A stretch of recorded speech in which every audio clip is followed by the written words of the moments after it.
नवाज शरीफ की वापसी के लिए हमने एक तो अटॉर्नी जनरल साहब को उस दिन हदायत की है, प्राइम मिनिस्टर साहब ने, कि जो शहबाज शरीफ साहब का मामला था वफाकी हुकूमत, उसमें अगरचे मेरी राय में तो अगर मोटरसाइकिल किसी का चोरी होता है ना, तो सारे बहुओं बेटियों को भी पुलिस वाले उठा के ले जाते हैं कि पहले मुल्ज़म पेश करो। शहबाज शरीफ साहब जो हैं वो वहाँ पे एफिडेविट दे के, तो कभी हमें एक चीज़ के ऊपर भाषण दे रहे हैं, कभी दूसरे पे भाषण दे रहे हैं। असूली तौर के ऊपर तो हाई कोर्ट को आज खुद नोटिस लेके शहबाज शरीफ को बुलाना चाहिए था और कहना चाहिए था कि जनाब आपने ये हलफनामा दिया था, आपके भाई साहब वापस नहीं आ रहे, तो क्या हम आपको जाली एफिडेविट में जेल में भेज दें। अगर हाई कोर्ट ये नहीं चूके कर रही तो मजबूरी में अब हमें इसमें पार्टी बनना पड़ेगा। अच्छा, तो आप जाएंगे फवाद चौधरी साहब, आप शहबाज शरीफ के खिलाफ कोर्ट में जाएंगे? जी, हम अटॉर्नी जनरल साहब को कहा है कि वो इसमें इस मुकदमे को, इस मुद्दे को उठाएं और हाई कोर्ट से दरख्वास्त करें कि शहबाज शरीफ साहब या तो नवाज शरीफ को वापस लेके आए, और अगर नहीं लेके आते तो जाली हलफनामा देने के ऊपर शहबाज शरीफ साहब के खिलाफ कार्रवाई की। हमने देखा जब पनामा केस आया तो आप लोग बहुत आगे थे, कोर्ट में भी गए, आपने वो मुकदमा लड़ा, उसमें अपना से डाला, लेकिन पनामा केस में लगता है कि आप लोग पर्सनल हुए हैं। पनामा केस में बहुत सारे लोगों के नाम थे, बाकी लोगों के नाम आप लोग इतनी तेजी से, अभी पंडोरा बॉक्स आया, आप लोग उनके खिलाफ भी ना कर सके, तो ये पर्सनल केस ज्यादा लग रहा है क्योंकि बाकी लोगों को अभी तक किसको नहीं। दूसरा ये कि आप लोग अभी तक जितना भी कोई भी बुरी चीज होती है कि महंगाई एक्सपेक्टेड, आप कहते हैं कि पिछली हुकूमत की वजह से ही हो रहा है, तो ये कितना साल का आपको अर्सा दरकार है कि जिसके बाद आप कह सकें 20 साल बाद कि हमने 20 साल हुकूमत कर ली, अब जो कुछ होगा वो हमारी हुकूमत की। सही बात, आपकी बात दुरुस्त है। मैं आखिरी से शुरू कर लेता हूँ। पहली बात तो यह है कि ये नहीं हो सकता कि एक 30 साल के जो इकदाम उन्होंने किए उसको आप कहें कि 3 सालों में आप हर चीज़ जन्नत बना दें। अब आप बताएं, आपने अपनी इंडस्ट्री तबाह कर ली 2000, आप इसलिए आप अंदाज़ा लगा लें कि 1947 से लेके 2008 तक हमारा कुल जो कर्ज था वो 6 ट्रिलियन था, जिसमें हमने इस्लामाबाद का शहर बना लिया, हमने गवादर खरीद लिया, हमने पाकिस्तान की फौज खड़ी कर दी, हमने अपनी नेवल बेसिस बना ली, हमने मोटरवेज भी बना ली, और ये सारे काम हमने 6 ट्रिलियन में किए 1947 से लेके 2008 तक। जब नवाज शरीफ साहब ने, आसिफ जरदारी साहब ने कदम रखा सदर के तौर के ऊपर, उस वक्त हमारा कर्जा 6 ट्रिलियन रुपए था। जब नवाज शरीफ साहब जो हैं उनसे जान छुटी है और वो बाहर गए, ये अपना फारग हुए हैं 2018 में, हमारा कर्जा 27 ट्रिलियन था। यानी 1947 से लेके 2008 तक आपने 6 ट्रिलियन कर्जा लिया और 2008 से लेके 2018 तक आपने 23 ट्रिलियन कर्जा ले लिया। तो इस 23 ट्रिलियन में आपने बनाया क्या, आपने किया क्या? तो जब आप इतने बड़ा डैमेज कर जाएं तो अगली हुकूमत को आके आप कहें कि नहीं आप पिछली का जिक्र ही ना करें, 2 साल में आप अपना बता दें, ये तो नहीं हो सकता। आप कंपैरिजन ही करेंगे ना कौन कहाँ पे खड़ा है। तो ये कंपैरिजन आप देख लें, हमने इंडस्ट्री को रिवाइव किया, हमने एग्रीकल्चर को रिवाइव किया, हमने कंस्ट्रक्शन को रिवाइव किया, और इससे मुल्क की जो स्टेबिलिटी है वो वापस आई। फिर आप देखिए 32 अरब डॉलर कर्जा जो है वो हम वापस कर चुके हैं, और अभी हमने तकरीबन इतना ही कर्जा 55 बिलियन डॉलर हमने 5 साल में वापस करने हैं। जिस हुकूमत ने 55 बिलियन डॉलर वापस करने हो, मुझे बताएं आप वो यहाँ पे आप इसके अलावा आपके पास क्या ऑप्शंस है? और इसके बावजूद हमने पूरी इंडस्ट्री को और तमाम जो मुल्क है उसको अपने पांव के ऊपर खड़ा।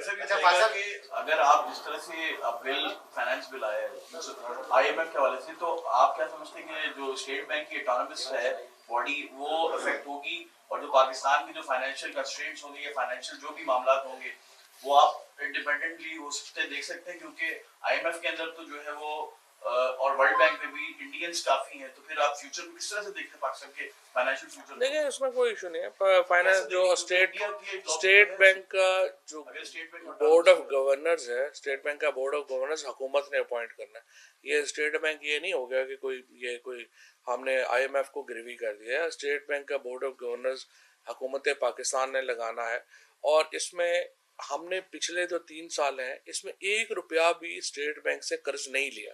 ये सबसे आसान होता था पहले कि आप फोन उठा के कहते हैं स्टेट बैंक को, कहते हैं इतने नोट छाप दें, वो नोट छाप देते थे, जिस तरह से नवाज शरीफ ने किया या इसहाक डार ने किया। इसहाक डार ने ट्रिलियंस ऑफ रुपीस जो हैं वो छपवाए, जिससे आज हमारी मईशत बैठ गई।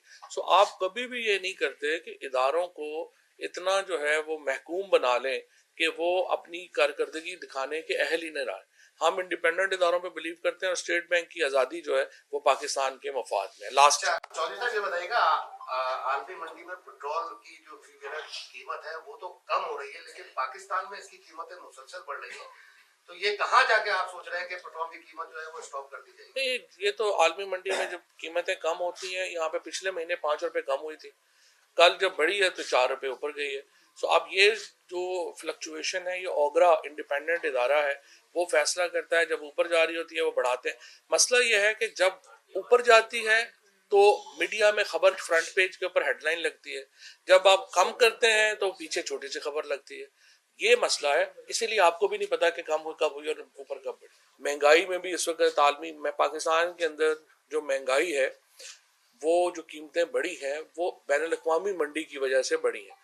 लिहाजा अगर तेल की कीमत जो है वो बढ़ी है तो वो बाहर से हमारा आता है। इसी तरह से जो घी है बाहर से मंगवाते हैं। दालें जो हैं बढ़ी थी, उनमें अब तो बेहतरी आ रही है, लेकिन वो भी जो है वो बाहर से, हम न्यूजीलैंड से दालें मंगवाते हैं।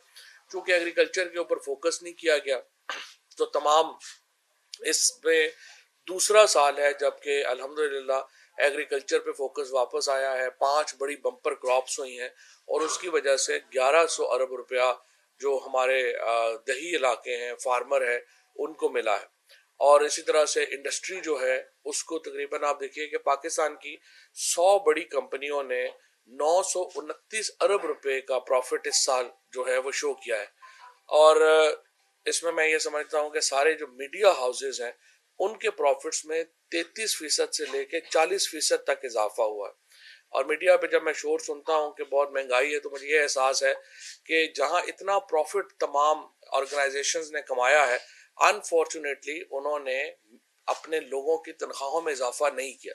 जब वज़ीर-ए-आज़म ने खिताब भी किया था, उन्होंने ये कहा था कि आप लोगों ने इतने जब प्रॉफिट्स आ रहे हैं तो आप अपने लोगों की तनख्वाहों में भी इजाफा करें।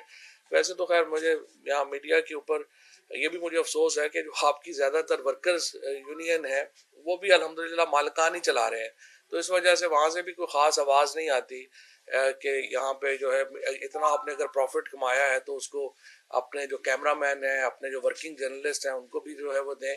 इस तरह से जो वर्कर्स, हमारे फैक्ट्री वर्कर्स हैं, हमारे जो प्राइवेट शोबों में काम करने वाले लोग हैं, उनको तनख्वाहें उनकी नहीं बढ़ाई जा रही हैं। हुकूमत ने अपने तनख्वाहों में 15 से 20% इजाफा किया है, लेकिन जब तक वो प्राइवेट सेक्टर जिसने इतना पैसा कमाया है वो पैसा नीचे नहीं करेगा तो हर हुकूमत, हर चीज़ के ऊपर हुकूमत को तो जिम्मेदार नहीं ठहराया जा सकता। अगर 100 कंपनियां जो हैं उन्होंने 929 अरब रुपया हिस्टोरिक प्रॉफिट कमाया है, खुद जिसमें मैं देखता हूँ कि मिफ्ता इस्माइल साहब की जो अपनी कंपनी है वो यहाँ पे हुकूमत पे तनकीद करते हैं, लेकिन कैंडी लैंड का जो अपना प्रॉफिट है वो इस वक्त हिस्टोरिक है। इतना ज़्यादा प्रॉफिट उन्होंने कभी नहीं कमाया। और उन्होंने क्या किया कि इतना प्रॉफिट कमाने के बाद जो अपनी जो 5 टॉफ़ियों से उन्होंने पैकेट में 4 टॉफ़ियाँ कर दी, तो इनकी भूख पता नहीं कब ख़त्म होगी। सो मैं ये समझता हूँ कि मैं एक तो मिफ्ता साहब को और उनको मुबारकबाद देना चाहता हूँ कि इतना प्रॉफिट वो कमा सके पीटीआई की हुकूमत में, और इसी तरीके से जो बाकी कंपनियां हैं उन्होंने प्रॉफिट्स कमाए हैं, मीडिया हाउसेस ने प्रॉफिट्स कमाए हैं। सो मैं अपील करूंगा कि आप अपने वर्कर्स की तनख्वाहों में इजाफा करें ताकि उनको महंगाई का बोझ जो है उनको कुछ कम लगे।